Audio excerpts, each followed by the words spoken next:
VCY America presents Crosstalk, a nationwide call-in program discussing issues that have an effect on our families, our communities, our churches, our nation, and our world. Crosstalk, an opportunity for you to voice your concerns for biblical principles. And now live by satellite and around the world on the internet at vcyamerica.org. Here is today's Crosstalk. And welcome to Crosstalk here on the VCY America Network. Folks, it doesn't take a rocket scientist to figure out the fact that the Middle East right now, it's a powder keg. Uprisings are taking place in country after country.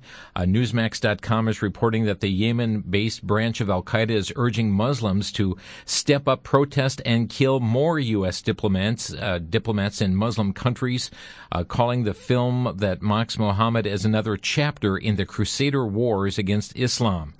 Well, we've got a number of issues to talk about today. It's our privilege to have back with us Avi Lipkin. He is speaking to us from Israel today. He's in Kedar. That is that's east of Jerusalem, between that and the Dead Sea.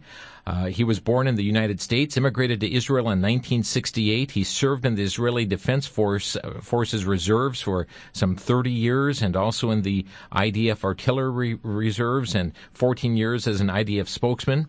He served as a senior editor and translator in the Israeli Prime Minister's office. He speaks 6 languages, well-versed in the centuries of Islamic wars that have transpired. He's written multiple books, including Is Fanatic Islam a Global Threat? And his newest book, Return to Mecca. Avi, thanks for joining us today here on Crosstalk.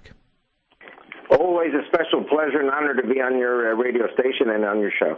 We've got multiple topics that we want to discuss today, including these uprisings taking place in the Middle East, around the world, the snubbing of Israel's prime minister by Mr. Obama, the media's treatment of these things, the threat of war pending with Iran. But, Avi, you're right there in Israel. Give us your perspective on the Islamic uprising that's taking place at U.S. embassies in the Middle East and in other nations. Some are saying, hey, this is all due to this anti-Muhammad film. Others say, no, that's just an excuse for Muslims to wage the war against non-Muslims. What's your take on what's going on? Well, the process of the fanatic Islamification of the Middle East is something that has been going on for decades already. And we see, for example, a peaceful, almost peaceful reminder in Turkey. If you remember, Turkey was founded, the modern-day Turkey was founded by Kemal Atatürk, and he was a secular Muslim. And fanatic Islam has taken 20, 30 years to make the comeback, but finally they did take over. And the government in Turkey is really a Hamas-type Muslim Brotherhood country now. And all the secular generals and judges and officials basically been put in jail, silenced. We saw this in Gaza. Gaza was controlled by the PLO, which is a terrorist organization, but it's not a fanatic Muslim, per se, organization. Hamas overthrew them. Now, the key was something called soup kitchens. The Saudis paid tremendous amounts of money over the decades to feed the poor. And the condition was you will be fed in the mosque, but you must become a soldier of the mosque. This was something we saw happening in Egypt. And finally, Mubarak was overthrown by the writing on the wall. The writing on the wall was that the poor of Egypt would be fed by the soup kitchens in the mosques, which were paid for by the Saudis. And so Mubarak, the dictator, was thrown out. And Gaddafi, the dictator, was thrown out of Libya. And Ben Ali was thrown out in Tunisia. So we see this happening everywhere. And now we have, of course, a much more strident war between the Shiites and the Sunnis in Syria and Lebanon, but it's also a case of, the poor having been fed in the soup kitchens by the mosques, and the mosques being funded by the Saudis. What's your response to the United States and how they're reacting to these uprisings? I know Secretary of State Clinton was bewildered, saying, how can this happen? The U.S. was supportive of these new democracies being established through the Arab Spring overthrows of government. Just bewildered how this could happen. What's your assessment to the United States response? Well, as you know, I've been speaking in churches for 22 years, and my message in the church basically is that it takes a thief to know a thief. And Americans just simply are not thieves. Hillary Clinton is not a thief. She doesn't understand the mentality of these Muslims. The Muslims have a different mentality. And the joke, we say here is that the Mideast is not the Midwest. Americans are a pure, loving, wonderful, believing bunch of people, whereas in Islam it is a commandment to lie. It is a commandment to do all kinds of nasty things to spread Islam. And it's something that people like Hillary Clinton, even President Obama, I think, didn't really get it, unless he instigated this intentionally. Of course, I could talk about that if you wanted to, but most Americans are just very naive. When I'm in churches, I say that my presence in the church is like a painful pinprick.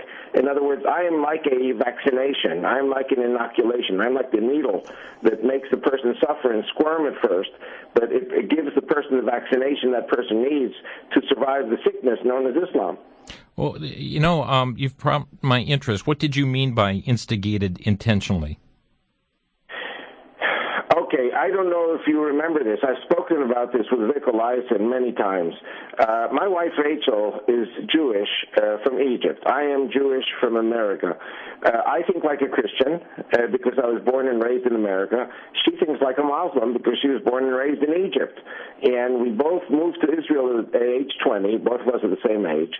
And so we're both Jewish, but we have completely different mindsets. She understands these people. She, comes from the Middle East. She monitors their broadcast in Arabic. And the broadcast that she gets every day in Arabic is that President Obama is a Muslim.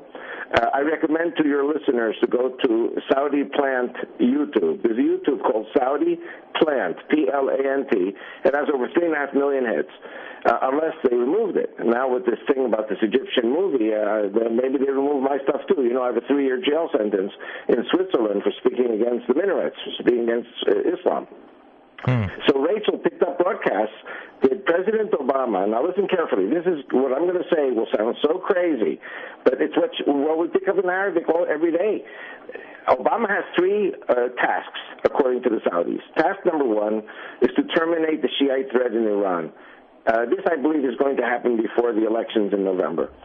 Task number 2, to destroy the Jewish threat, in other words, to destroy Israel. Obama's job is to destroy Israel. And thirdly, Obama's job is to convert America into a Muslim nation. And so to convert America into a Muslim nation, you need to bring 100 million Muslims and then pass a law, bring 100 million Muslims to America and then pass a law that anyone in America who talks against Islam goes to jail, like me or Pastor Terry Jones or a lot of other people, like this Egyptian guy who made the movie. So how is he going to bring 100 million Muslims to America? Very simply, you bring these fanatic Muslim Brotherhood governments to power. The Muslim Brotherhood then kills the Christians. They got rid of the Jews 20, 30 years ago, including my wife and her family. They forced them to leave, ethnic cleansing. After they finish with the Saturday people, the Jews, they go for the Sunday people, the Christians. Once the Christians are gone from Egypt and Syria and these countries, the economies collapse. When the economies collapse, because nobody's going to invest in a country where they're killing the Christians or persecuting the Christians, then when the country's economy collapses, these Muslims then end up starving and then fleeing, where to? To America, where the president is a Muslim and welcomes them. And so one of the things I've been saying all along, if people go to Google and look up my interviews with J.R. Church, Prophecy in the News, Gary Stearman, I speak very clearly of the 100 million Muslims that Obama will bring to the U.S. in the next 4 years of his presidency if he gets reelected. So once you bring 100 million Muslims to America, in addition to the 30 million who already live in America, and of course the Christians will be persecuted and silenced by this agenda. Well, Avi, what's so interesting is, some of the things you're saying are just bearing forth this week, where we have leading Sunni clerics that are demanding a global ban on any insults to Islam. They're calling for the United Nations to end free speech, that there can be no insult to Islam spoken anywhere in the world, and that's one of the tenets that you just talked about. You know what, I'll add another thing. You go to the U.S., you go to Canada, and if you say one bad word about gays or lesbians or homosexuals, that's hate speech, and you'll be sued. So the same thing is going to be happening with Islam. It's going to be upgraded to the same level of homosexuality, and if you talk against Islam, you're going to go to jail with me. Our guest today, Avi Lipkin, he's speaking to us live from Israel. Avi, there are many who are concerned by comments that the former House Speaker, now Minority Leader Nancy Pelosi, she made these last week in her press conference when she was talking about Egypt, when she was asked about whether or not it's an ally of the United States. But here's what she said. She said, quote, Egypt, I believe, is the largest Muslim country in the world. It is a force in the Middle East. It is a country with whom we must have a good relationship. It's important, again, for our national security interest, and part of our national security interest involves the security of Israel. But listen to this, she said, but even if Israel did not exist, the fact is that we really have to help Egypt go forward. And Avi, to me, this is frightening when we have Arab nations that are calling for the annihilation of Israel. Now we have House Minority Leader Nancy Pelosi using terminology, quote, even if Israel did not exist. Is it just me, or should we be alarmed by such comments? Well, in defense of Nancy Pelosi, and of course, you know, I move around in Tea Party circles and Republican circles, and definitely I do not move around in Democratic Party circles. So I hear a lot of complaints about Nancy Pelosi. But Nancy Pelosi has a track record of being pro-Israel, so I'm sure her comments were not calling for the destruction of Israel. That's definitely not the case. What she is saying, and she's right about one thing, the Egyptians were on the verge of attacking Israel 4 times in the last 25, 30 years. I talk about this in my first book, which you mentioned, is Fanatic Islam, A Global Threat. Firstly, with Saddam Hussein in 1990, the Egyptians signed a pact to attack Israel. The United States ensured that that never happened. Then again in 1994, 1995, when Israel made its second peace agreement with an Arab country, Jordan, the Egyptians were preparing an attack. Then in 1996, in December, the Egyptians were preparing an attack on Israel, and the United States blocked that as well.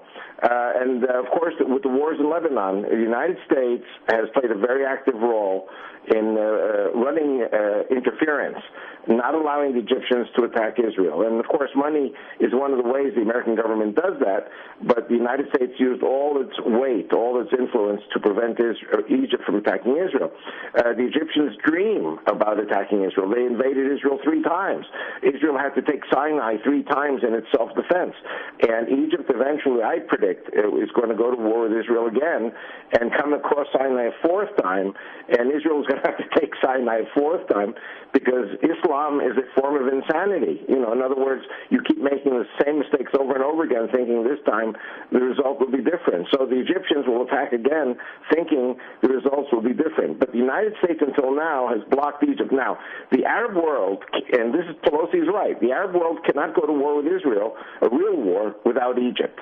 And so this is something that she's actually correct in saying that the United States has to do everything it can to bring its influence to bear on Egypt not to attack Israel. And, of course, money is one of the levers with which to influence the Egyptian regime. The problem here is Mubarak was a Muslim, but he was more a dictator than a Muslim. These people who are now ruling Egypt are more Muslims than dictators, and their faith, their insanity, because I call Islam an insanity, they call for the destruction of Israel, and it's also a psychosis, because Israel's not just going to go away. We need to take a quick break here. Avi Lipkin is our guest today, speaking directly to us from Kedar, Israel, and we'll be back to talk more about the growing threat from Iran. Stay with us.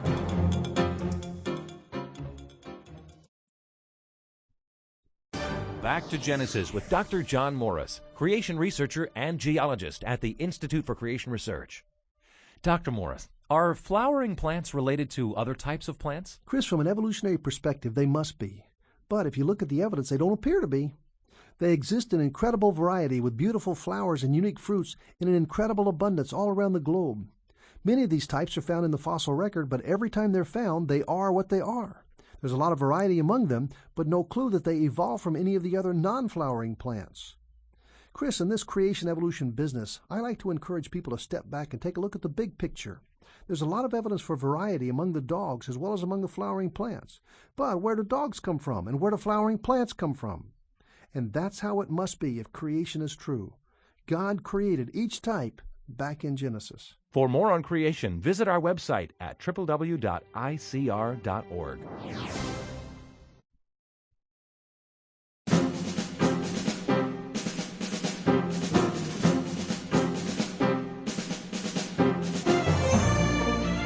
friends, the Middle East is a powder keg right now, and we're talking not only about these uprisings, but just moments away from talking about Iran and its growing threat, nuclear threat. We're speaking today with Avi Lipkin, live from Kedar, Israel. And Avi, you have a website where you have books, materials. For instance, we mentioned your first book is Fanatic Islam, a Global Threat. Your latest book out just a few months, Return to Mecca. Tell us about your website and how our listeners can obtain your books here. Okay, well, firstly, I do have a website, and I offer a lot of free information, and there's all kinds of links. People can also go to Google and YouTube and find enough stuff there for months of homework for free. Now, my bookstore has books, CDs, and DVDs. I've written 6 books. Of course, the first one is Fanatic Islam, a Global Threat, under the name Victor Mordecai. My second book under Victor Mordecai is Christian Revival for Israel's Survival, calling for a Christian revival to mobilize to defend Israel as the homeland of the Christians, too. My third book is Islamic Threat Updates, which came out in 2003 and talks about a Chinese-built nuclear missile base in Saudi, which U.S. government has not been willing to talk about. Very important, and that came out 10 years ago. My fourth book is about the Judeo-Christian Bible Bloc Party that I'm working to form to run for the government elections in Israel. My fifth book is Islam Prophesied in Genesis, and my sixth book is about Exodus and all the other books and the final solution, the final termination of Islam as a threat to the human race. So these are available, as well as many of my CDs and DVDs, most of which I've done with Chuck Missler and Koinonia House. Now, if people don't like working on the Internet, vicmord.com, VICMORD.com, they can also call an 800 number to order only the books. And the 800 number is 1-800-540-0828, 1-800-540-0828. Again, folks, the website is Vic Mord. That was his pen name, Victor Mordecai, VICMORD, vicmord.com, or by calling 1-800-540-0828. Avi, let's talk about Iran's nuclear threat. What can you tell us is the situation at this time? I mean, how close are we to the development? Are we days away, weeks away, months away? Well, in my opinion, okay, now I'm going out on a limb to say this, but, I take different pieces of the jigsaw puzzle to try to get a picture. Netanyahu has said that the Israeli public must prepare itself for a war that will last about 30 days. My prediction is, if the American elections are November the 6th, that unless there's some popular uprising in Iran, and these popular uprising people, the young students in Iran, unless they're backed by special ops that are sent in by the U.S. and Britain and other countries, there will have to be an Israeli strike, and probably strategically the best time to do it would be within the 30 days, which would start, 2-3 weeks before the November 6th election. But this is a guess. I mean, this is just my assessment. It's not based on any insider information. And then President Obama will have to decide, is he going to come galloping to the rescue of Israel, or is he going to let Romney get elected? Mr. Obama was criticized this past weekend for talking with U.S. enemies but ignoring our allies, namely that of Israel. He had time to appear on the David Letterman show and attend fundraisers, but did not have time for the Israeli prime minister. What's your reaction? Well, the information I have is that Prime Minister Netanyahu will be arriving in a few days in New York to speak at the United Nations General Assembly meeting. Mm-hmm. And from what I've heard is that Obama will meet with him, but it will not be publicized. The Prime Minister made a very impassioned plea to the United States here the other day to have a president that will draw a red line with Iran. What is meant by this? Well, there are two possibilities. Either a red line, meaning when Iran gets to 90% with its centrifuges, that's the red line. Or, as President Obama says, when Iran actually has the nuclear bomb ready, that's the red line. In other words, the United States has to say what is the line in the sand that Iran may not cross. And the Israelis are saying probably, that this has to happen before they have the bomb. Do you sense a frustration on the part of Prime Minister Netanyahu with the United States administration? Well, absolutely. I'll tell you like this. In 1981, Israel attacked Iraq, and about 6 years ago, Israel attacked Syria, and we took out nuclear facilities. And both times, it was President Reagan who said no in 1981. It was President George W. Bush who said no. About 6 years ago with the attack at the Syrian nuclear reactor. I think you can agree with me that had Israel not done that, Syria today would have had the nuclear bomb, and it could have used a nuclear bomb against its own people. I mean, Israel does the world a great favor every time it knocks out these nuclear programs. So it did it to Iraq, it did it to Syria, but Iran is another case. Iran has very carefully dug their project into the mountains, deep inside, underneath mountains. It's almost impossible for Israel to deal with that. And if you ask me, the bottom line is not so much bombing this or that facility. The bottom line is replacing the crazy Iranian regime and putting in a regime that will be a sane regime, a democratic regime, and probably under the auspices of the United Nations. Will Israel go it alone if it has to in launching a strike against Iran then? Again, I said I hinted at the beginning of your show to the possibility of a student revolt, an Arab Spring type uprising within Iran. I do believe that there are already special ops on the ground in Iran. It could be SAS British, it could be CIA, it could be all kinds of different groups that are on the ground there. If you heard the news today was that the electrical supply had been cut in Forduz, which is one of their sites, by explosives. So there are terrorist, quote-unquote, attacks taking place in Iran against the regime. And the question is, like I said before, if the Iranian people rise up in revolt, and I know for a fact that 90% of the Iranian people despise their regime. They want to get rid of this regime. But they need help. They need help from the U.S. and the British and the United Nations. Of course, in that sense, Israel cannot help very much. Again, if there is not some kind of an uprising, then maybe Israel will have to go and launch an attack. Now, if Israel launches an attack, probably Hezbollah in Syria will start launching missiles at Israel. So the war will expand into different countries.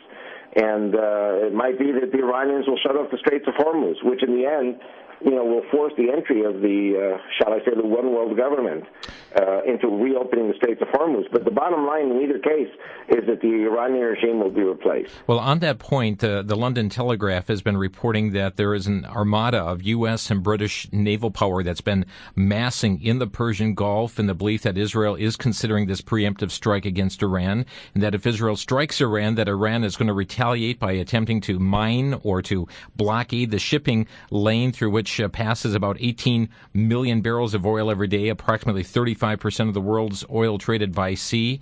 Do you have any information on that blockade? Well, firstly, regarding the ships massing in the Persian Gulf, in the Straits of Hormuz, the ships have massed there many times, and then they disperse, and then they remass and they disperse. And I'm sure you'll agree with me that NATO or Israel is not going to give a golden embossed written invitation to the Iranians for a battle. So at some stage it's going to be a surprise. Even here in Israel, many of us believe that I don't want to say we'll be the last to know, but when Israel decides to strike, it's not going to be publicized in the newspapers a day or two before. It's going to happen, and when it happens, it happens. The world cannot allow the oil to stop flowing, because 2 weeks without oil, the world economy will collapse. So it'll be very important for the world to immediately move in, clear the Straits of Hormuz, and remove that crazy Iranian government from power. We're speaking today with Avi Lipkin. Avi, on another question here, WorldNet Daily, WND, has carried a story quoting an Iranian analyst, I'll probably mispronounce the name, Alirez Forgani, boasting that Jerusalem will soon become a mass graveyard for Israeli people. They're also reporting that he has previously penned articles that laid out what he believed was legal and religious justification for the destruction of Israel, the slaughter of her people. Here we have Islamists that are condemning insults against Muhammad through this video and their religion. They're demanding this worldwide ban on insults to Islam, while at the same time they're threatening to annihilate Israel and make Jerusalem this vast graveyard for Israeli people. I mean, aren't we talking about the most extremes and double standards here? Absolutely. And I will say another thing also. I don't want to hurt your feelings too much, but forget about Israel. America is the primary and ultimate target of Islam, because when America falls to Islam, the rest of the countries in the world will fall like dominoes. And so the effort of President Obama is to Islamicize America. And that's why I'm saying that he's going to bring 100 million Muslims to America to do this. And he's going to bring 100 million Muslims from countries where they're going to be starving. They're going to be starving because the Muslim Brotherhood is a crazy, failed system, and they cannot feed their people. So it's very important for Christians, Americans, to wake up to what is Islam and what is the leadership today of the United States. I think you have a lot of useful idiots in the Democratic Party, including many Jewish people, who don't realize the big mistake that they're making, thinking the Muslims are the good guys and the blacks are the good guys. And a lot of black people are good guys, but the black agenda, which totally supports Obama, is very closely linked with this Fanatic Islam. What is Israel's perception of the United States at this time? There was this, you mentioned about the UN General Assembly. It just got underway yesterday. We had a State Department official reiterate the fact that 4 years the Obama administration have restored U.S. leadership in the world. They're saying, and here's a quote, "America today is more respected, more engaged, and more secure than it was when President Obama came to office in 2009. This was said by the Assistant Secretary Esther Brimmer as she spoke at this event for the Center for Strategic and International Studies. What is Israel's perception of the United States at this time? Are we exercising strong leadership? Well, firstly, with your permission and your indulgence, let me tell you what my perception is. Okay. And then I'll tell you what Israel's perception is. Okay. My perception is that George W. Bush was not an internationalist. George W. Bush, I have a lot of respect for him. He's a great man, but the Europeans and the world looked at him as a maverick, as a cowboy, shooting from the hip. President Obama is the kind of a guy, I call him the conductor of the orchestra. I believe President Obama's the game plan will be to mobilize the UN and that he will help to use American influence to guide the United Nations, the one world government, NATO, all these powers, to do the bidding of the Saudis. And one of the things that the Saudis want very much is the overthrow of the Iranian regime. And so they do respect America more because America is trying to be more of like a team player rather than a cowboy government like under George W. Bush. But on the other hand, people see America as the weak horse. We have in the Middle East a saying, you have the strong horse versus the weak horse. And the Arab world despises America even more because it shows its weakness. The Europeans and probably the Russians have more of an appreciation for America because Obama plays ball much more with these international constellations of countries. But the Arabs see this as weakness. Folks, we're going to take a quick 60-second break, and let's open our phone lines. You can get on board with our guest today, Avi Lipkin, by calling right now, 800-733-9829. That's 1-800-733-9829. You're listening to Crosstalk on the VCY America Network.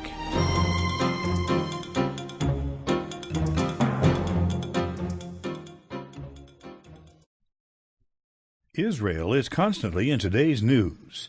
Did you know that Israel stretches only 263 miles from north to south, and its width ranges from 71 miles at its widest point to only 9 miles at its narrowest point? Yet a growing number of nations continue to denounce the existence of Israel. In the book Israel Under Fire, authors Jimmy DeYoung and John Ankerberg review the Bible prophecies concerning Israel's future, the nations that will come against Israel, the Palestinian-Israeli conflict, and if peace will ever be achieved in the Middle East. The book also reports on plans now underway for rebuilding the Jewish temple on the Temple Mount and guides the reader through the book of Revelation. Israel Under Fire shows just how important it is to know what the Bible says about Israel's future and why it matters to you. Israel Under Fire is available for a donation of $17 to VCY America and can be obtained by calling 1-800-729-9829. That's 1-800-729-9829.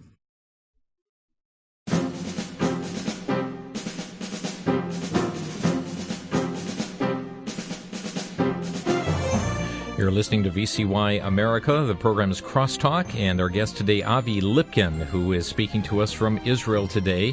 Born in the U.S., immigrated to Israel in 1968, and giving us a perspective from living right there and witnessing the very things that are going on before the eyes of the nation, but certainly not scoured and changed by the national media. And let me get your perspective, if I could, Avi, as to your understanding as to how media is treating what's going on right now with the uprisings taking place, the potential war with Iran, etc. Is, from what you know, what is, assess the media's treatment of what's going on in the world? Well, I believe that except for Fox News, all the other media pretty much are very biased in favor of President Obama and the Democratic Party. And an example is, I'm on the computer 5-6 hours a day, checking the news all the time and also getting emails. I'm being fed, actually, by Jews and Christians from all over the world with what's going on. And today, the word that I've been getting from Christians in the United States is that Fox News is the only one that's reporting about the ambassador being killed in Benghazi, the American ambassador, Stevens, that CNN won't talk about it at all because it's mud in the face of Obama and Hillary Clinton. I think it's a scandal. I think Hillary Clinton should resign because when an American ambassador gets raped and murdered and then raped again after he's dead, and the 3 other Americans who were there in the embassy, the consulate, I think that's a terrible shortcoming of the Secretary of State. Our telephone number to Crosstalk, 800-733-9829. Let's begin in southern Idaho. Jeff, you're on the air. Yes. Hello, Avi. Shalom. Remember you from 2002 in Kirkland, Washington. Bless you. Good to speak to you. Thank you for calling. Amen. My question, Avi, is your perspective on Psalm 83. Okay, well, I see 2 wars taking place, pretty much. I see, I don't want to be a Bible teacher. I try to stay away from Bible teaching unless it's really, really confirming what we see happening, like Isaiah 19 and Ezekiel 29. But I see 2 wars. I see a preliminary war between the neighbors of Israel, which would include Lebanon and Syria, Iran also, and maybe Egypt, but probably not Egypt. So this is not exactly the Psalm 83 war. But what I see after this is over is we will have a very terrible war with the Sunnis, because the Sunnis are going to wipe out the Shiites, and then you're going to have a monolithic Sunni army, probably led by the Turks. The Turks are 70 million. The Turkics in Russia are 200 million. And, the Egyptians will also come in, but the Arabs themselves are only 300-400 million. But you have 200 million Muslims in Indonesia, 100 million in India, and you have 200 million in the former Soviet republics. So you're talking about hundreds of millions of Sunni Muslims who will follow the Turkish lead. And this is the Gog and Magog war, which is not now, I believe. I think it's further on. But we are looking at an immediate war between Israel and its neighbors. So it kind of is, Psalm 83. Thank you, Jeff. To Patrick in West Dallas, you're on the air. Yes. My question, I would like to ask him if he feels as though Obama is Muslim, and I'll take my answer off the air, okay? Okay. Okay, well, firstly, my wife, Rachel, who is Egyptian-born and speaks Arabic as her mother tongue, has been working for the Israeli radio, Israel Broadcasting, for the last 30 years, and she monitors the broadcast in Arabic of our neighbors. And they have been saying, without any doubt, that he is a Muslim, that his father from Kenya is a Muslim. In other words, it doesn't even matter, was he born in Kenya, was he born in Hawaii, where was he born? That doesn't matter. The important thing is, if his father is a Muslim, he is a Muslim. Muslim, period. He was then raised by a stepfather, Soetoro, from Indonesia, who was also a Sunni Muslim, and he was raised in a mosque and in a madrasa till age 11. And there was this Catholic Jesuit priest, famous guy by the name of Francis Xavier, who was, quoted as saying, "Give me a child until 10, and I'll make him a man." Obama was made a Muslim man until age 11 in the mosques and in the madrasas. If you read his book, he says that very clearly, that the azan, the Islamic call to prayer, is the sweetest thing he ever heard in his life. My wife, Rachel, picked up in 2006, 2 years before his election, broadcasts that the Saudis were saying, "We will have a Muslim in the White House in 2008. And my wife didn't know what they were talking about. Nobody knew what they were talking about because nobody knew who Obama was. We don't even know who he is today. And then, like I said before, if you go to the YouTube that Pastor Carl Gallups made of me and my wife, called Saudi Plant, P-L-A-N-T, in that YouTube, which is very, very accurate, very loyal to what my wife picked up, he swore when he was in Egypt in 2009 that he was a Muslim and that he would show the Muslim world what he was going to do to destroy Israel. Our number to crosstalk, have a couple of lines again, 800-733-9829. Let's go to the state of Oregon, Rogue River. And Christy, you're on the air. Thank you. Oh, Avi, bless your heart so much. I've just recently found this station listening to you, and it fits with everything I'm studying in Scripture, even just today. I mean, I'm studying and scouring the Scriptures, and I hope everybody's listening to you. And, yes, I also heard a video. My husband didn't believe it.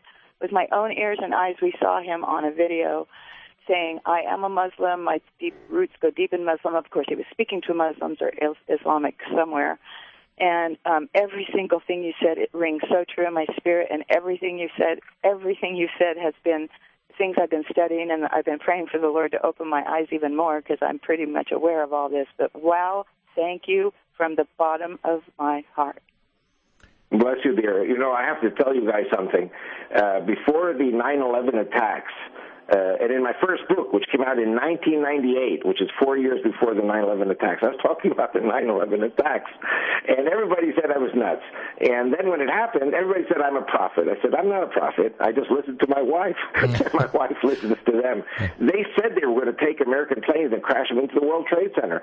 The problem with the American people is the American people doesn't listen to what the enemy is saying. And if the Muslims say that Obama's a Muslim, he's a Muslim. And if the Muslims say that we're going to have a Muslim in the White House in 2008, then they have a Muslim president of the United States.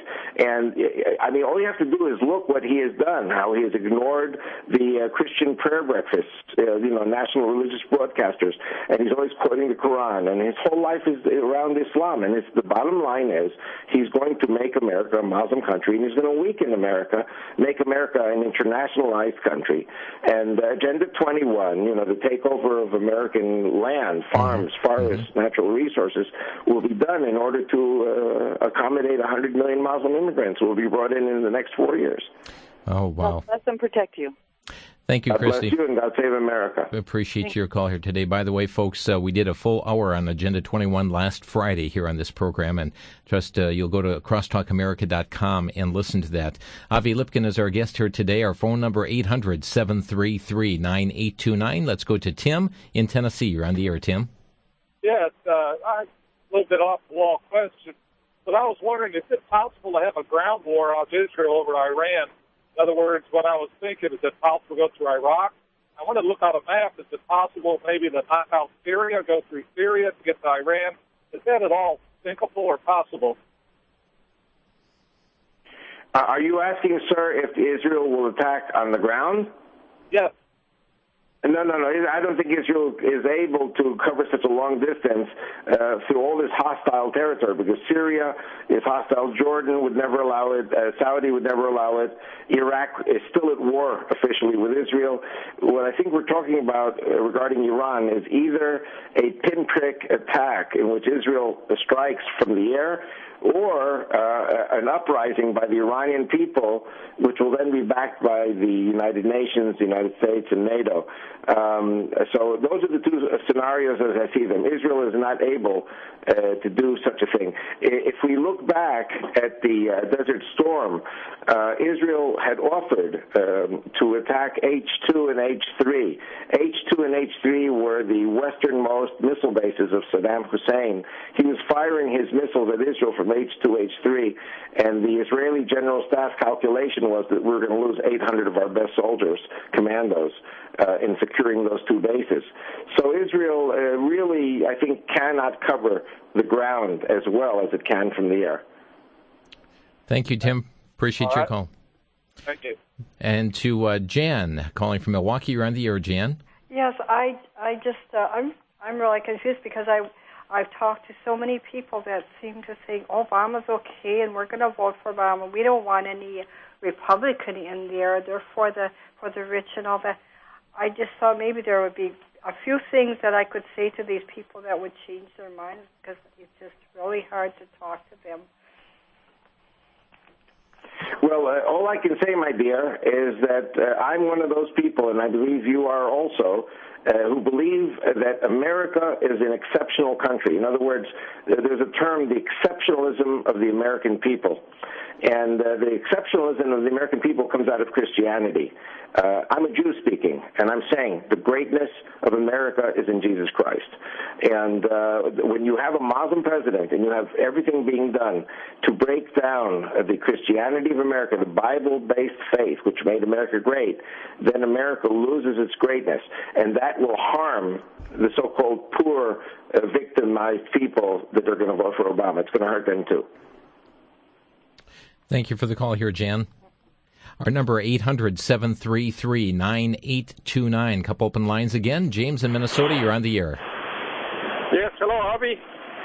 Hi. Yes, hi. God bless you. We'd just like to say thank you, and we're praying for you in Israel. We love Israel. I work with the reservations. I travel around sharing the gospel, and what you're saying is bearing witness to me. And I'd like to, in Judges, when they did evil in the sight of the Lord, He gave them over the hand of the Midianites. And I think that being lukewarm and just what is written in Scripture, that we're getting over the hand of Muslims or Islam. And I just want to say that we're praying, and we just pray for strength to be aligned with the Lord and what is going on now. All I can say is amen to that, and I'll say again something. I was born in America, raised in America. I've always loved America. I love America today even more than when I lived in America the first 19 years of my life, because you don't really love something until you've lost it. And living here in the Middle East, let me tell you, I can see how precarious American democracy and American way of life is, and that these enemies of democracy, enemies of Christianity that are rising up today are people who, not just the Muslims, people who took prayer out of schools in the 60s, the Roe versus Wade on abortion in 1973, the removal of the Ten Commandments from the courthouse. America has been sliding downhill regarding God over the last 50, 60 years. And you're right, sir. If America does not have a Christian revival, it will be handed over into the hands of the Midianites. Yes, we're praying, brother, and thank you. And thanks to the radio show, too. We love to listen to it. Bless you guys. We're praying for you. Thank you, James. Appreciate your call here today. We're going to just wait until after the break here for the next call because we're just seconds away from taking it. We're speaking with Avi Lipkin here today on Crosstalk, and certainly the Middle East, a powder keg at this time. We have a couple open lines again, 800-733-9829, where you can participate in our final segment here, 800-733-9829. Our guest website is vicmord.com, VICMORD.com. You'll find a lot of information and resources there as well. His books also are available through their toll-free number at 1-800-540-0828. We'll be back in just 60 seconds. Again, our number to Crosstalk, 800-733-9829. This is Crosstalk on the VCY America Network.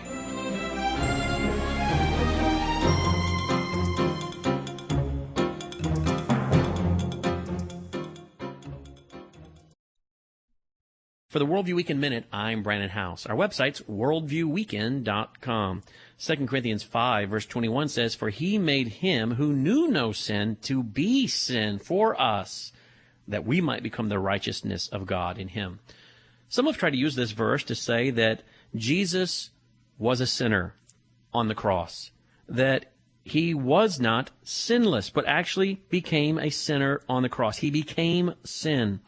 Well, let's look at this absolutely in context, because this teaching leads, well, it's heretical, first of all, but it leads to this idea that Jesus therefore had to go to hell and spend time in hell for his sin and pay the penalty for us in hell because he himself was a sinner. John MacArthur writes, Christ was not made a sinner, nor was he punished for any sin of his own. Instead, the Father treated him as if he were a sinner by charging to his account the sins of everyone who would ever believe. We'll get into this more in our next commentary.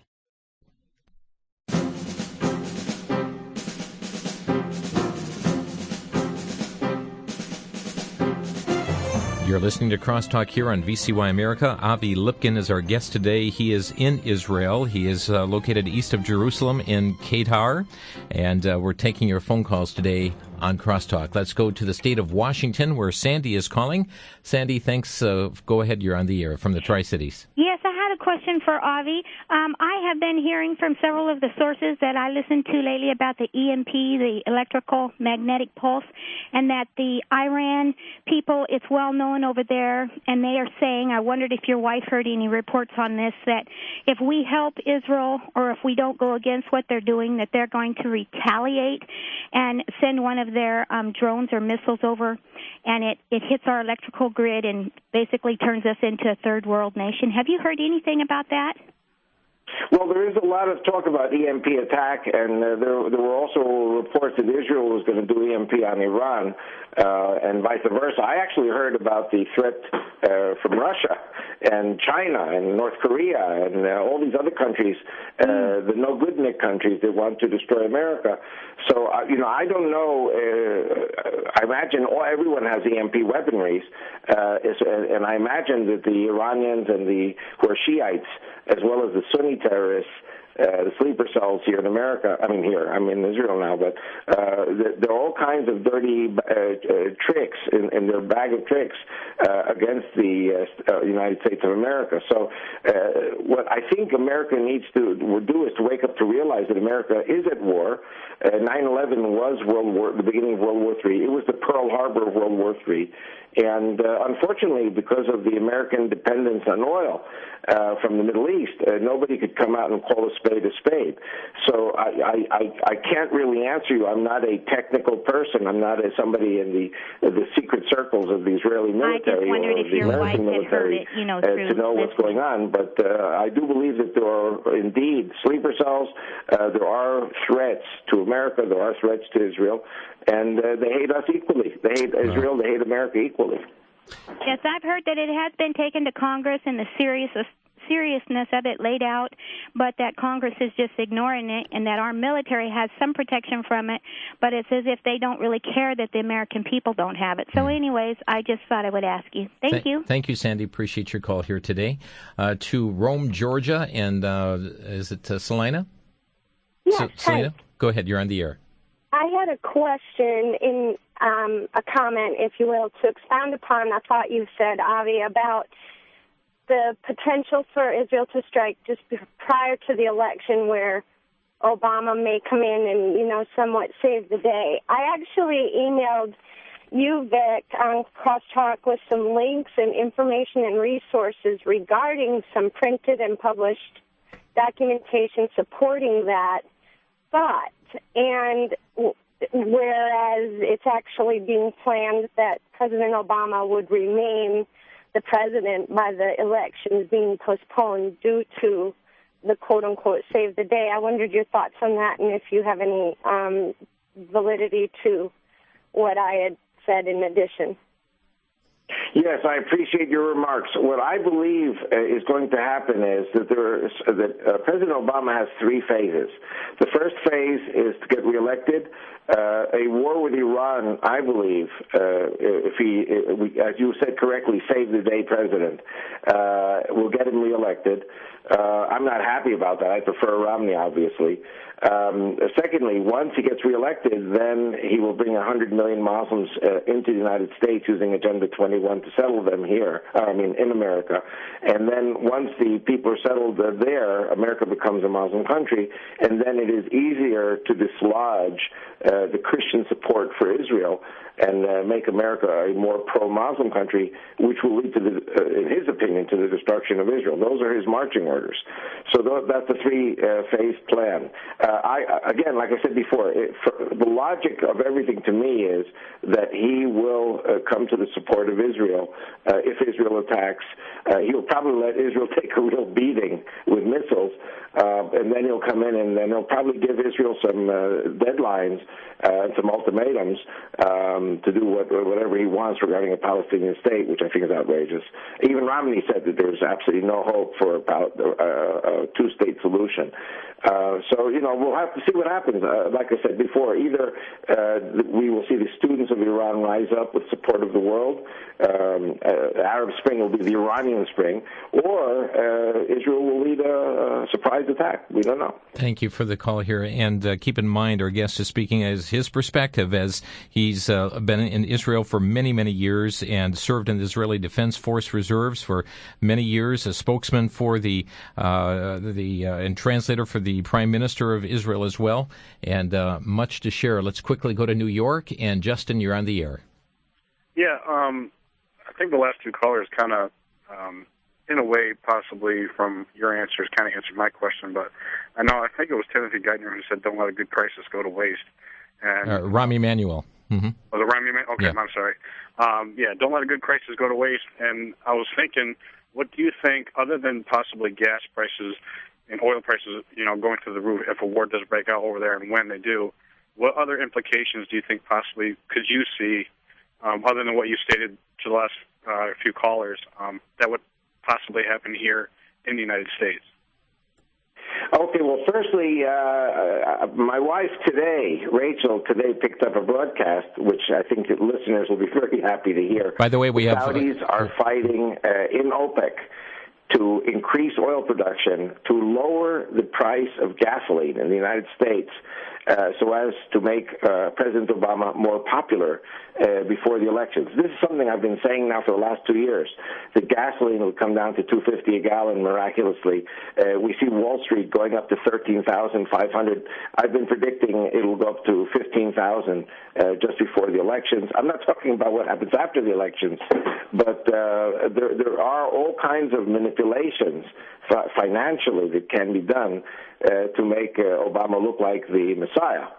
So those are two things, oil and Wall Street. And like I said before, when missiles are falling on Israel, whether or not Israel starts it or not is immaterial. When missiles are falling on Israel and all the evangelical Christians who love Israel and all the Jews say, hey, you've got to save Israel, and Obama comes galloping to the rescue of Israel, he will really win the election. I'm very sad to say he's going to win the elections. Well, we appreciate your calls. Avi, thank you for joining us. The website, vicmord.com. But, Avi, we appreciate you. It's late night in Israel there. Thank you for joining us today on Crosstalk. Anytime. And, folks, remember Psalm 122, verse 6. It says, pray for the peace of Jerusalem. They shall prosper that love thee. Thanks for joining us today on Crosstalk.